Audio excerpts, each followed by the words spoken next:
Welcome to Ask the Expert, a web series designed to provide you with practical information on business and finance. I am your host, Nicole Pride. So, today we are super excited to kick off a new series focused on entrepreneurship. And with us today to begin that new series is none other than Jackie P. Taylor, who is the CEO and founder of Boost Strategy Group, LLC. I love that name because who doesn't want a boost, right? So, Jackie is a seasoned business strategist, best-selling author, and dynamic motivational speaker with over 22 years of experience in organizational performance improvement and technology enablement. She has worked with large and small businesses alike across various sectors to align their workforce and technology with strategic goals. That strategic goals piece is so key. So you should also know she's committed to service.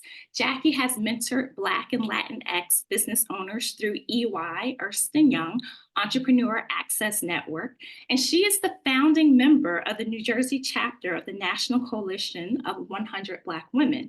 So with all of her experience, of course, with all of her achievements, no wonder she has received numerous awards and recognition, including NJBiz Best 50 Women in Business, which is totally awesome. Congratulations on that. And the Somerset Commission on Status of Outstanding Women in Somerset on Information Technology. So, Jackie, we are super excited to have you with us today. Welcome. I'm excited to engage in this discussion. This is going to be fun, Nicole. Yeah, yes, it really will be. So, let's just start at the beginning with you. Tell us about Boost Strategy Group and why did you start it? Sure. So I founded Boost Strategy Group because there was a huge gap in the marketplace around really connecting emerging businesses with opportunities that existed in the market. As you mentioned, I spent over a decade with a Big Four consulting firm as a partner in the government and public sector practice. And so I had an opportunity to talk to dozens and dozens of mayors and governors and municipal leaders. And very often they had opportunities available to businesses in those jurisdictions. But they would constantly complain that they had challenges finding the businesses to provide those incentives to. And when they did find the businesses, they felt that those businesses just weren't necessarily ready to take advantage of the incentives, the grants, the low interest loans, and things like that that they had available. So I created Boost Strategy Group to make sure that emerging entrepreneurs were seen, prepared, and connected to the opportunities out there for them. I mean, that is super awesome. Like, that's a gold mine, Jackie. That's so many businesses need that, want that, and they just don't know where to begin. Right. And it's legacy work. I always said that, in working in the corporate realm, when I'm gone, no one's going to care that I worked on a trivestiture or helped a large conglomerate, right, with their Mhm. transaction, but they will care, right? And I will care, right? I will feel like my life mission is fulfilled if you're helping to grow and scale businesses that then change the trajectory for the families, for that founder, that change the trajectory for that community and all other ripple effects, positive ripple effects in the community and in the world, right? Just from helping to capacitize those businesses. So it's legacy work. It's good work. I love it. I love it. I love it. So, as you know, and as we discussed, that our viewers here are across the whole journey of entrepreneurship. So you have those who are aspiring, and then you have those who've been in their business for a while and they feel stuck. So, for the aspiring entrepreneur who has a business concept before they even register the business within their state, like what are some things that they should consider to get started on the right foot? Yeah, I love the fact that you look at the entire spectrum. I just want to commend you for looking at that whole spectrum because it's one of the first things that I did too in putting together kind of what we were bringing to market for Boost Strategy Group. We looked at the maturity model and so where those businesses were. So, for businesses, to your point, at the ideation stage, that really early, I've got an idea, I've got this burning desire in my belly to be an entrepreneur. I know I'll be good at it. It's something my family has always done, but they're trying to get their head around the concept. I think the first thing that I would recommend that they do is confirm what the need is. What is the need in the marketplace? what is your ideal customer avatar, right? That you would be providing your product or service to, and think about that person, organization, or entity, and try to figure out and be able to clearly articulate it, right? What Mhm. is the gap or the need or what is missing that I am providing or that I could provide through my organization? Once you identify that gap and that need, it helps to springboard out all the products, services, opportunities that you as a business can bring to the table. That's excellent. And and just to make sure we're all on the same playing field, avatar, we mean gender, sex, spending patterns, just Right. everything about your ideal customer, as much information as you can get. Correct. Absolutely. Demographics, psychographics, behaviors, to Mhm. your point. What do they like? What do they enjoy? What's important to them? Like really knowing your customer is really important. And I love that you kind of asked that question because so many of us neglect the opportunity to start there. And so we just Mhm. have really good pudding that we made that people said was really good. And so we want to bring Right. it to market. Or Right. really good at consulting and we're always able to kind of put ideas and make it make sense. So, there's a market for it. So but we don't spend the time stepping back and saying, really, what is the addressable market? We called it in corporate. What Mhm. is the marketplace asking for that I am fulfilling in a differential way? Right. Right. The differential way is key too. So, what are some cost effective ways that people can do that market research? Yeah. Just ask questions, talk to your customers, talk to your potential customers. I can't tell you how many times, I mean, I'm going to go really basic, that I've been to expos or flea markets, right? Or, summer events and festivals where people will say, I'll pay and I'll get a booth and you get a table and they're offering their products or services. And they're literally so focused on the transaction that they don't have a conversation with their customer. And whether Right. you have that conversation there on the spot, what did you like? Okay, so you like that? Okay, great. What did you like about it? Do you like the packaging? I tried something different with the packaging. Oh, you know what? I like the packaging and it's really pretty, but when I got it to my car, it fell apart. So I just kind of had my daughter give me. Those are the types of conversations that you as a founder can incorporate into everything from your packaging to your recipes to even your size and your portions. Have conversations with your clients. If you Mhm. lose the opportunity to have it on the spot, because I get it, right? We're juggling and sometimes this time does not permit, send a survey afterward, pop an email afterward, but engage and ask the questions. Yeah, and all types of questions, right? Like even like what do you read? What websites you go to just to find out where they are and how they're consuming information. So Right. excellent. Okay. And so for the entrepreneur who already started, like they're in this for better or for worse, right? They've already committed. They may not have done that research, but it's not too late, as you just shared, right? So now we have someone maybe who's in the startup phase and they're realizing their to-do list is super long. They're realizing their resources are limited and their cash flow maybe isn't flowing, as much. So what do they do at this point to reassess like, where do I go from here? Right. It's never too late. I think you make a really good point. And so it's important to nip it in the bud and address it as soon as possible or as soon as you're starting to feel it or recognize it. So a couple of things. I think one thing that I constantly recommend in my book, Give Me a Boost, the handbook for the historically under-resourced entrepreneur, is to do an exercise where you go through what your average day or your average week consists of. So make a list, literally make a list of the things that you do in a given day or week. Take the time to do this. And then I tell them to apply a device that I call the 3Ds: do, delegate, designate. And so once you make that list on the right hand side of everything you list out, you put the thing, a D for do, you write do next to the things that you absolutely must do because you're the founder. Nobody else can do it. You can't give it to someone else, right? You're the visionary. So you put do next to those items. Then you go through that list and you look at the things that theoretically you can delegate to someone else. You may have an assistant, you may have a sous chef, you may have a family member that says, I really believe in your dream and I'm willing to help you out. And so maybe delegate, right? You're going to put delegate near those items. And then the third D is designate. There may be things that you are doing that you can actually outsource to a provider. An example of that is, if you spend an inordinate amount of hours doing your bookkeeping or going through your transactions, you can probably designate that to a third-party provider and someone who'd be more than happy, right, to help you with your finances, your legal, and things of the like. And so I always recommend to go through those exercises because our egos as founders sometimes get the best of us and we go into martyr syndrome and we think that we have to do everything and we don't. And not only do we not have to do everything, it's not advisable to do everything if you're going to really look to grow and scale your business. The last thing I want to mention on that question, Nicole, great question, is what you said about when change is strange and money is funny. You know, it's easy to say do those 3Ds, but how do you pay for it? You know, once you actually identify where you need help and where you may need third-party resources, then you can quantify that. Say, hey, if I designate and outsource the following, it may cost me $5,000. I do need that $5,000 grant, and then you know exactly where you need to apply it.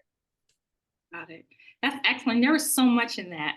Okay, so I'm gonna try to backtrack a little bit. First, I don't want to gloss over your book. So say your book and where can we find it?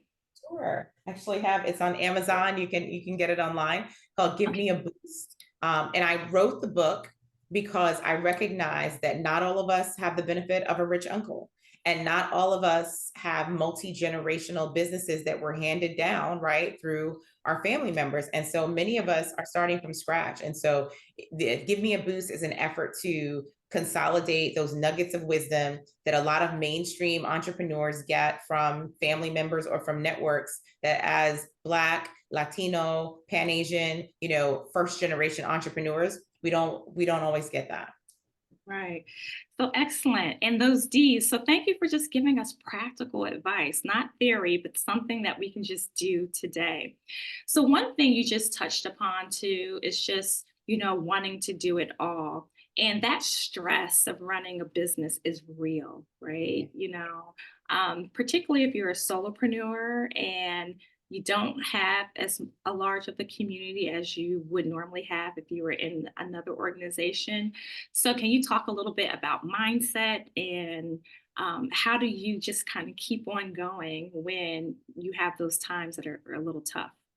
Yeah, really, really good point because there are a myriad of resources to address us with our organizational infrastructure, access to capital, curriculum, their accelerator programs, but there are not a lot of programs that focus on the founder.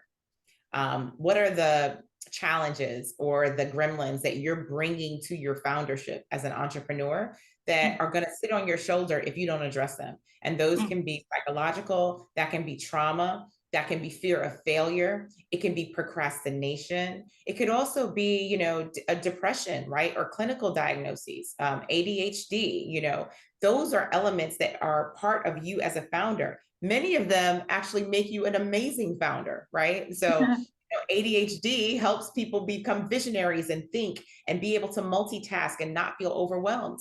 But depression and overwhelm can also contribute to kind of pulling you back and keeping you from being the best founder that you can be.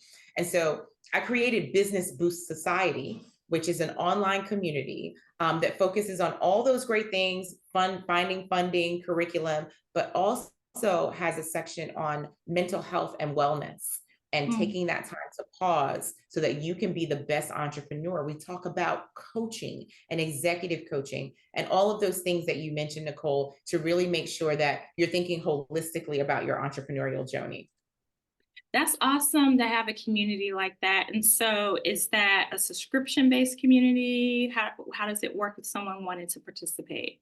It is a free community online that you can Oh, we join. love that.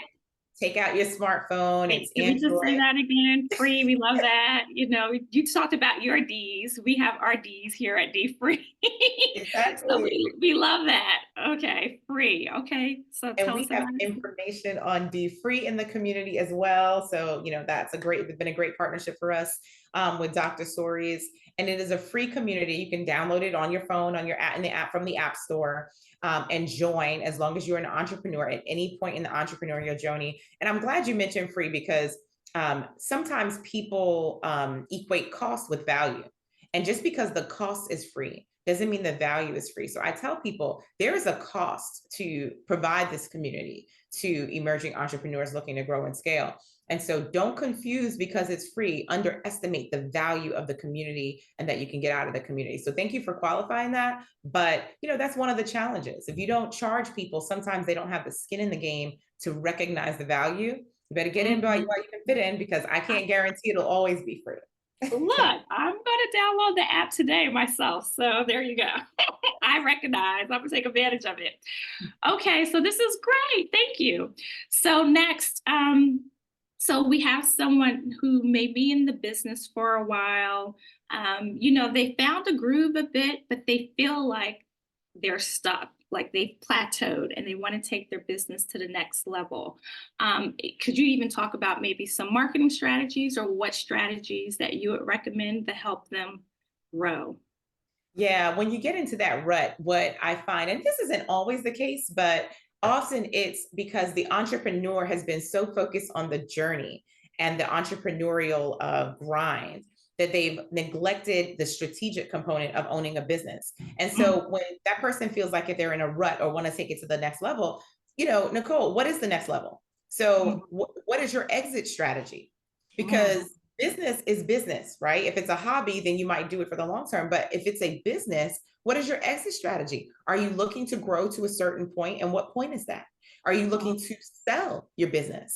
Are you looking to acquire other businesses as part of inorganic growth for your organization? So what is the it and the destination that you're trying to get to? Because that entrepreneur has generally spent so much time just trying to get traction that finally, when you get to a steady state or you get to traction, you have to redefine what your goal is. And our emerging businesses don't spend enough time thinking about the exit.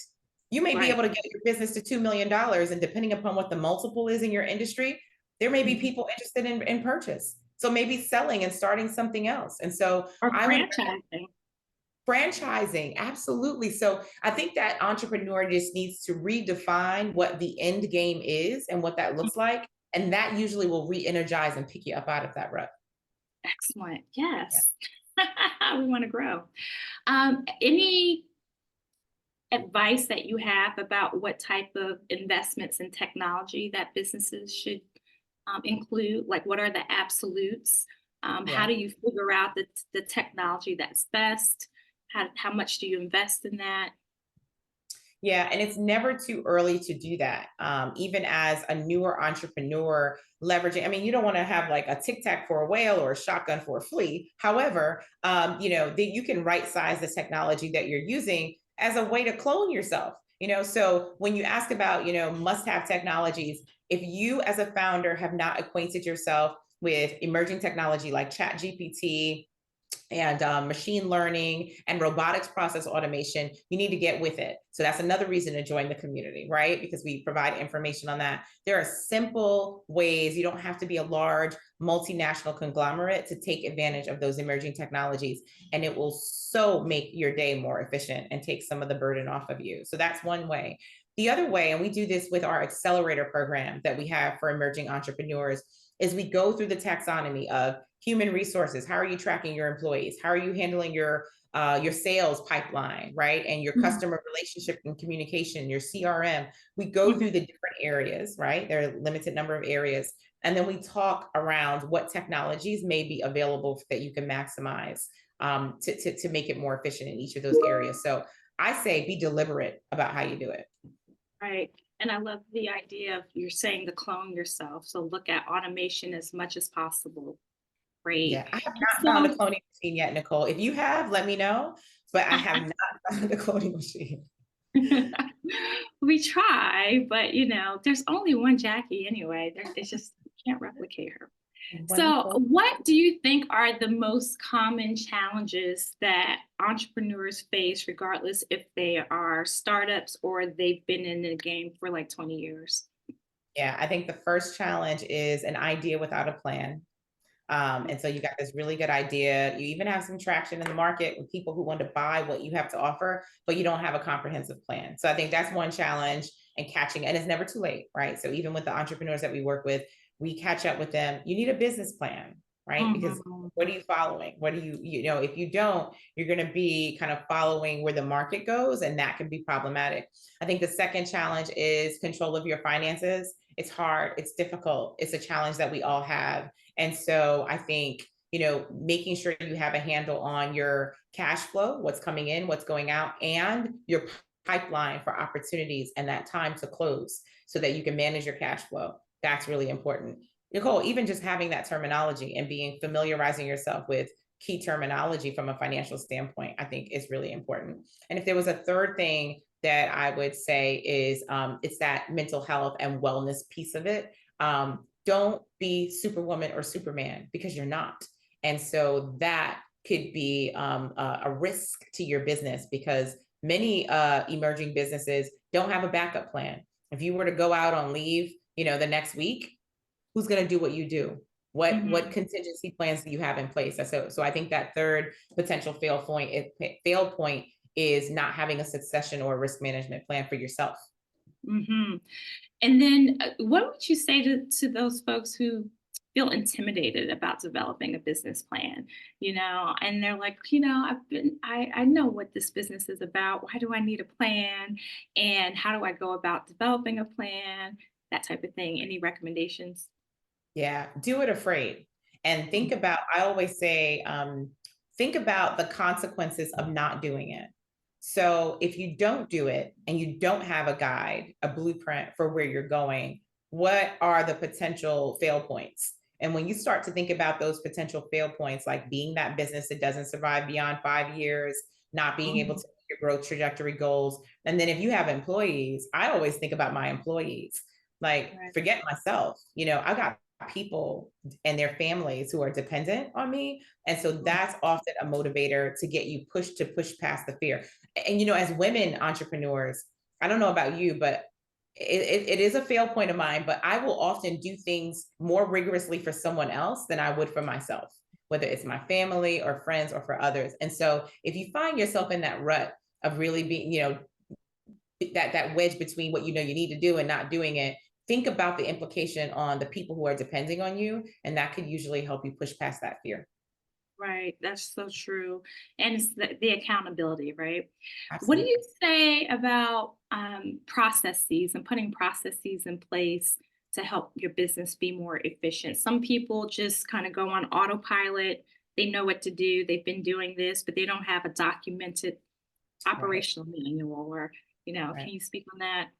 Yeah, I say, well, two things. I say, don't complicate it. So that's the first, thing. Do not overcomplicate what it is. Often when we think SOPs, we think a binder with all of these formal, Roman numerals, kind of enumerating everything. So that's the first piece. And then the second piece is do it from the beginning. You know how many times I have conversations with entrepreneurs who say, I'm small. It's just three of us. It's just me. That's the time to do it. The last thing you want to do is be a year, 5 years, 10 years down the line, like a lot of organizations are, and then have to invest an inordinate amount of cash into backing into processes and re-engineering and things like that. So start to document something simple. It could be in Microsoft Word. Here's how I would like sales to be the sales capture process to flow. Here's how my organization, we put an SOP together for how we use Otter, because everybody had Otter in the meetings, and all of a sudden we have a meeting with our team members and we have 5 team members and 5 Otters, so we had a process for like how that should flow and which takes priority and how much recording space we have. And so as a small business, we put these things in place so that it can be cumulative and we can grow from there. Right. And so can you just emphasize that point about how important it is if you're talking about growing and scaling and why you need to do it? Mhm. Yes.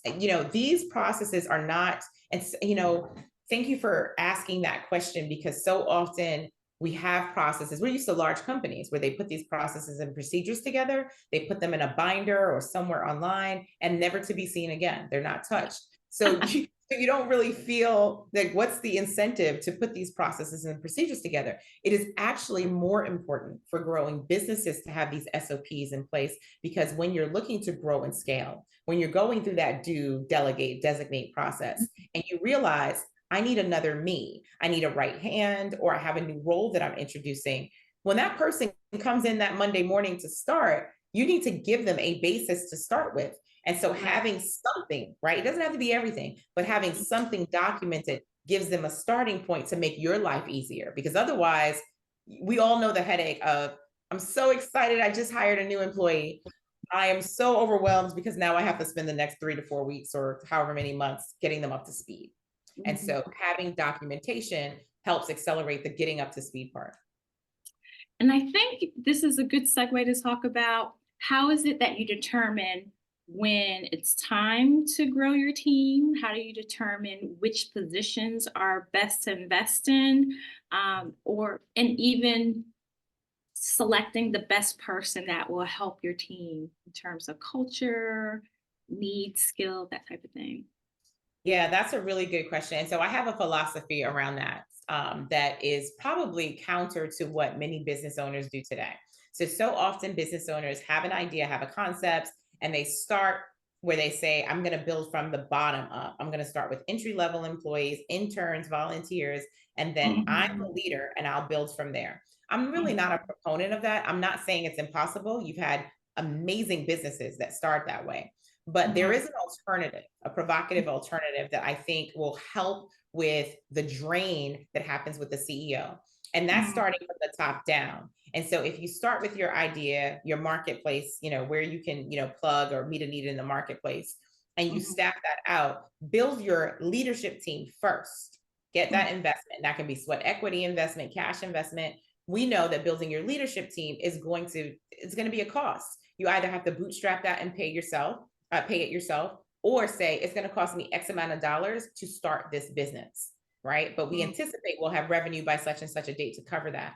When you have your leadership team in place, that helps you to get your sales, your operations. You have basically other people who can have the conversations that traditionally only the founder can have. So that yeah, eliminates some of that overwhelm. So that's one school of thought. The other school of thought, which in response to your question, if you're already out there and you don't have a full leadership team in place, you'll know that you need help when your week is over rotating in one area or another. So if you're constantly responding to customer service requests for existing business and you have no time to find new business, then you mhm, probably need somebody in customer service. If you're spending an inordinate amount of time in QuickBooks or Xero or whatever your application du jour is on finances, and it's taking away from your ability to grow the business, then you likely mhm, need somebody to help you. Maybe not a CFO, right? But you might need somebody with bookkeeping or accounting, right? mhm, And mhm, you can mhm. do fractional. You've heard that term. Have you talked about that on your show? They We have haven't a lot, but so yeah, I think we'll do that more too during this month for this series. excellent, excellent. I think having conversations around fractional resources, which is I can't afford or I don't need a full-time CHRO or a full-time CFO, but I'll get a fractional CFO. And that fractional CFO will have multiple customers like myself. I get to share in the cost, but I get the full value for what I need. I mean, this is really great because I do think people's default in most cases is cheap help, right? So, like you said, the intern, like you say, you may lean on some family members, low entry positions. And so, having a leadership team with people who are skilled and expertise who can do things more efficiently in one pillar of your business and can just exponentially take that business far. So that's excellent. I love that. I love that And alternative. even the intern, I mean, think about it. The intern is working with your business, not only to just fill your administrative gaps, but because they want to learn something and they want value. And Right. I don't know about you, but if it's just me, I don't even have the time and bandwidth to devote to that intern. But when you have a solid leadership team or even a mid level team, then that intern is not only able to help accelerate, but then they're getting the value from the internship because they're learning. Yeah. Yeah. Excellent. This is wonderful.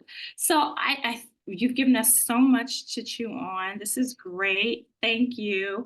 Before we go, is there any upcoming events or initiatives that you want to talk about that we can join in? Where can we find you or on social? Let us know how to stay connected. Sure. So definitely go on to Business Boost Society. We have all of our events and activities posted there. We will have some conversations and roundtables that we're hosting across the country. We are in the midst of our initial cohort. So we have about a dozen businesses over a 10-week period that Business Boost Society, we're working with them to grow them, to scale them, to help connect them to our respective social capital so that they can truly increase their revenue as a business. And so we'll have multiple cohorts going on throughout the year. So I would recommend go to businessboostsociety.com, download the app, and stay connected with us. Excellent, because I'm feeling a little FOMO right now. I missed out on the first cohort. So all of us who would like to join, we will definitely check you out on your website, social media, and download the app today. I also should mention that, of course, Ask the Expert is powered by Prudential, and it's just always as a reminder that everyone has access to free financial planning. You can speak with a certified financial advisor. So look at the link below to see how you can sign up for a session today. Jackie, thank you. This was wonderful. I think we're going to have to bring you back on. This was a lot. So Let's do it. You know, I'm thank you. energized by this, so I'm always happy to join you. Yes, thank you. Thank you. Thank you. So, all right, folks, there you have it. Another episode of Ask the Expert. Join us next week, same time, same place. Have a great one. Bye.